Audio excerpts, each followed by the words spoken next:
Hello everyone, आज हम पढ़ने जा रहे हैं एक बहुत ही इंटरेस्टिंग टॉपिक और एक ऐसा टॉपिक जिससे सिविल जज प्री में बहुत सारे क्वेश्चंस फ्रेम किए जाते हैं। Procedure of remand section 167। सो आइए समझते हैं रिमांड क्या होता है। सो रिमांड का प्रोसीजर स्टार्ट होता है सेक्शन 57 ऑफ सीआरपीसी से, जो कि हमें बताता है कि अगर किसी पुलिस ऑफिसर ने एक पर्सन को अरेस्ट कर लिया है विदाउट वारंट, तो वो ऐसे पर्सन को 24 आवर्स से ज्यादा डिटेन करके नहीं रख सकता। और जब भी ये 24 आवर्स का पीरियड कैलकुलेट किया जाएगा, तो जर्नी का जो टाइम है उसे एक्सक्लूड कर दिया जाएगा। तो इसका मतलब ये है कि जब अक्यूज्ड को मजिस्ट्रेट के कोर्ट तक ले जाया जा रहा है, तो बीच में जो ट्रेवल टाइम है या जर्नी टाइम है जो कंज्यूम हुआ है, उसे एक्सक्लूड कर दिया जाता है। पर अगर ऐसे पर्सन को 24 आवर्स से ज्यादा डिटेन करके रखना है, तो मजिस्ट्रेट के स्पेशल ऑर्डर्स लगते हैं सेक्शन 167 के अंदर। तो ये जो स्पेशल ऑर्डर्स की हम बात कर रहे हैं, इसे ही हम कहते हैं रिमांड। सो सेक्शन 167 का क्लॉज 1 हमें कुछ असेंशियल रिक्वायरमेंट्स बता देगा रिमांड पाने की। तो ये कहता है कि जब भी पुलिस ऑफिसर किसी पर्सन को अरेस्ट करता है या डिटेन करता है, और उस पुलिस ऑफिसर को ये लग रहा है कि उसकी जो इन्वेस्टिगेशन है, उस केस की जो इन्वेस्टिगेशन है, वो 24 आवर्स के टाइम पीरियड में कंप्लीट नहीं की जा सकती। और जो 24 आवर्स का पीरियड सेक्शन 57 ने फिक्स करके रखा है, जो हमने अभी पढ़ा। और साथ ही साथ एडिशनल पुलिस ऑफिसर को ही लगता है कि जो एक्विजिशन या इंफॉर्मेशन है अक्यूज के अगेंस्ट, वो वेल फाउंडेड है।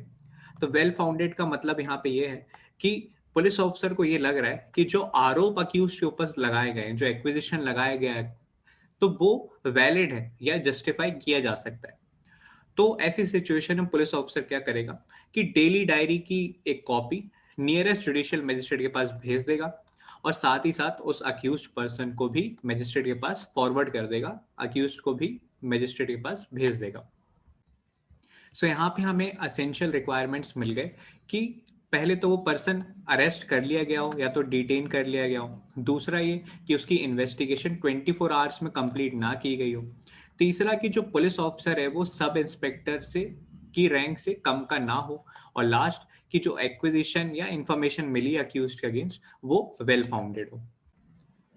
सो जैसे ही अक्यूज पर्सन को और डेली डायरी की कॉपी मजिस्ट्रेट के पास भेज दी जाती है, तो मजिस्ट्रेट सेक्शन 167 क्लॉज 2 के अंदर अपनी पावर्स एक्सरसाइज करता है। तो दो ही सिचुएशन हो सकती है कि ऐसा मजिस्ट्रेट उस केस को ट्राई करने का जुरिस्डिक्शन रखता हो, या तो जुरिस्डिक्शन ना रखता हो।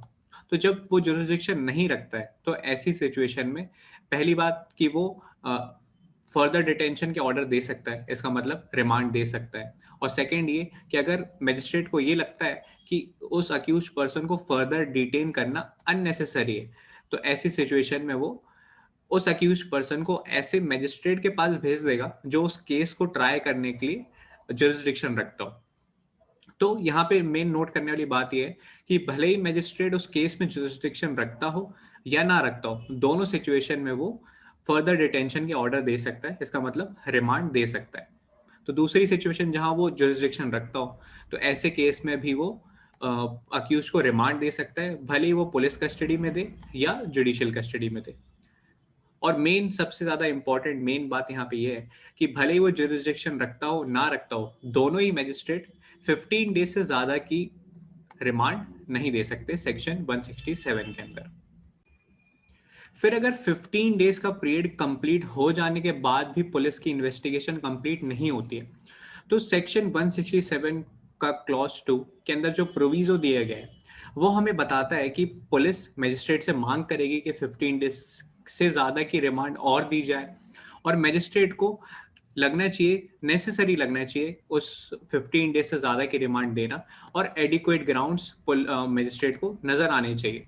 तो वो ऐसी सिचुएशन में फिर या तो 90 डेज और या तो 60 डेज की जुडिशियल रिमांड दे सकता है।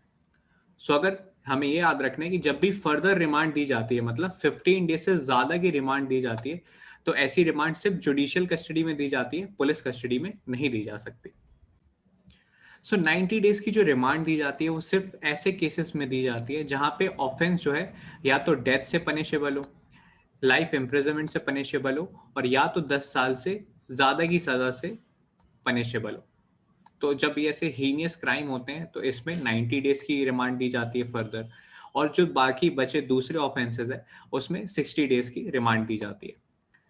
फिर उसके बाद सेम प्रोविजन में बताता है कि अगर 90 डेज और 60 डेज बीत जाने के बाद भी पुलिस की इन्वेस्टिगेशन कंप्लीट नहीं होती है तो ऐसे केसेस में अक्यूज के पास डिफॉल्ट बेल पाने का अधिकार आ जाता है।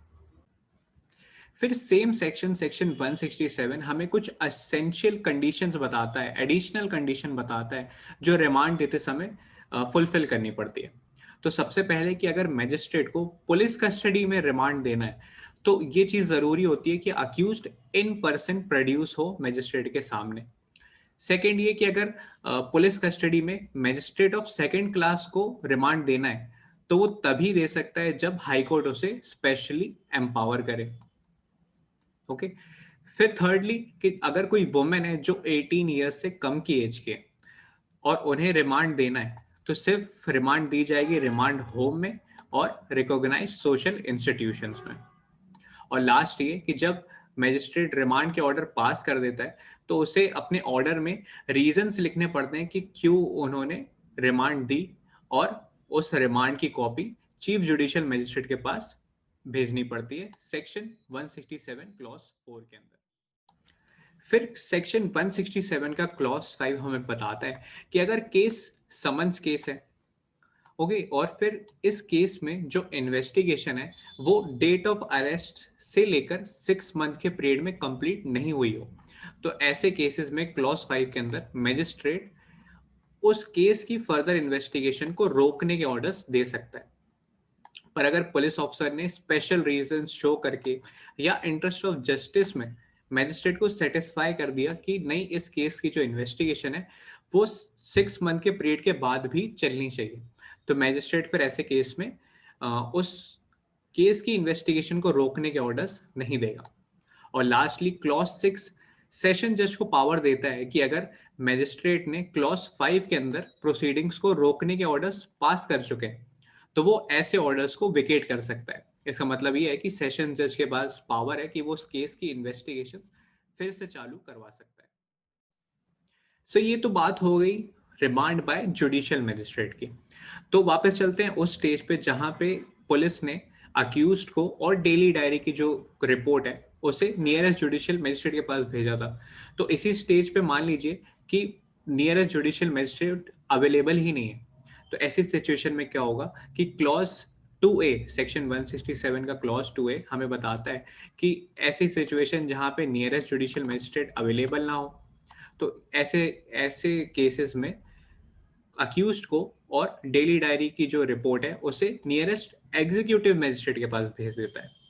और एग्जीक्यूटिव मैजिस्ट्रेट ऐसा जिसे जुडिशियल मैजिस्ट्रेट या मेट्रोपॉलिटन मैजिस्ट्रेट की पावर्स कन्फर्ड हो तो ऐसा एग्जीक्यूटिव मैजिस्ट्रेट भी उस अक्यूज पर्सन को 7 डेज की रिमांड दे सकता है। वहां पे जुडिशियल मैजिस्ट्रेट 15 डेज की रिमांड दे रहा था और एग्जीक्यूटिव मैजिस्ट्रेट यहाँ पे 7 डेज की रिमांड दे रहा है। और ऐसे 7 दिन कंप्लीट हो जाने के बाद एग्जीक्यूटिव मैजिस्ट्रेट अक्यूज को बेल पे रिलीज कर देगा और साथ ही साथ केस के रिकॉर्ड और डेली डायरी की कॉपी जो उसे भेजी गई थी दोनों को नियरेस्ट जुडिशियल मैजिस्ट्रेट के पास भेज देगा। तो यहाँ पे हमें समझ में आया कि एग्जीक्यूटिव मैजिस्ट्रेट भी रिमांड देने के लिए ऑथराइज होते हैं पर इन सो लास्टली हम लोग समझते हैं कि पूरे सीआरपीसी में रिमांड के प्रोविजंस कहाँ दिए गए हैं। तो सबसे पहले ड्यूरिंग इन्वेस्टिगेशन जो हमने अभी पढ़ लिया। फिर सेकेंड होता है ड्यूरिंग कमिटल। तो अगर case exclusively tribal by court of session है तो ऐसे केस में क्या होता है कि मैजिस्ट्रेट केस को कोर्ट ऑफ सेशन भेज देता है जैसे हम कहते हैं कमिटल ऑफ केस। तो जब केस का कमिटल हो रहा है तो ऐसे केसेस में सेक्शन 209 के अंदर अक्यूज्ड को कमिटल के पीरियड के दौरान रिमांड दे दी जाती है। फिर नेक्स्ट आता है ड्यूरिंग ट्रायल। तो जब केस की ट्रायल शुरू हो चुकी है और केस की प्रोसीडिंग्स को एडजर्न किया जाता है या पोस्टपोन किया जाता है तो उस टाइम पीरियड के लिए अक्यूज्ड को सेक्शन 309 के अंदर रिमांड दी जाती है।